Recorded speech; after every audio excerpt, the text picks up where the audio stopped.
Leader of opposition ಅಷ್ಟೇ ಅಲ್ಲ, all party ಡೆಲಿಗೇಟ್ಸು P ಎಮ್ಗೆ ಒತ್ತಾಯ ಮಾಡಿದ್ದಾರೆ.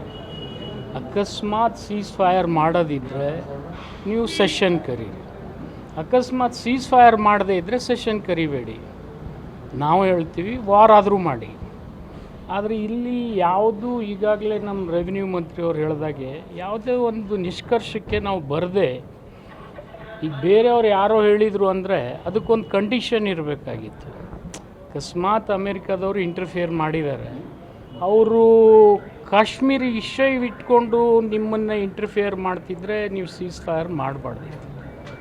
ಕಾಶ್ಮೀರ ಬಿಟ್ಟು ಅನ್ಕಂಡೀಷ್ನಲ್ ವಿಡ್ರಾ ಮಾಡಿ ನಾವು ಮಾತುಕತೆಗೆ ಬರ್ತೀವಿ ಅಂದಿದ್ರೆ ಅದು ಭಾಳ ಸೂಕ್ತ ಆಗಿತ್ತು. ಆದರೆ ದುರ್ದೈವಶ ಆ ರೀತಿ ಆಗಿಲ್ಲ.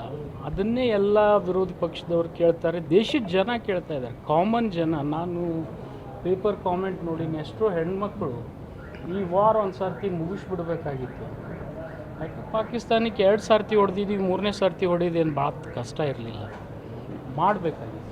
ರಾಜತಾಂತ್ರಿಕದ ವಿಷಯದಿಂದ ಹಿಂದೆ ಈಗ ನೋಡಿ, ಅದು ಆಲ್ ಪಾರ್ಟಿ ಮೀಟಿಂಗ್ನಲ್ಲಿ ಅನೇಕ ವಿಷಯಗಳು ಪ್ರಸ್ತಾಪ ಆಗ್ತಾವೆ. ಅವಾಗ ಮೋದಿಯವರು ಸಮರ್ಪಕವಾಗಿ ಉತ್ತರ ಕೊಟ್ಟರೆ ಎಲ್ಲ ಪಾರ್ಟಿಯವರು ಒಪ್ಕೊಳ್ಬೋದು, ಸಮರ್ಪಕ ಉತ್ತರ ಕೊಡದೇ ಇದ್ದರೆ ವಿಮರ್ಶೆ ಆಗ್ಬೋದು. ಅಂದರೆ ಅಧಿವೇಶನ ಕರೆದು ಚರ್ಚೆ ಆಗಿಲ್ಲ ಅಂತ ಹೇಳ್ತೀರಿ ನೀವು? 100% ಆಗಬೇಕು. ಅಕಸ್ಮಾತ್ ನೀವು ಸೀಸ್ ಫೈರ್ ಮಾಡೋದೇ ಆದರೆ, ವಾರೇ ಮುಂದುವರಿಸೋದಾದರೆ ಅದರಲ್ಲೇನು ಕರೀದು ಅವಶ್ಯಕತೆ ಇಲ್ಲ.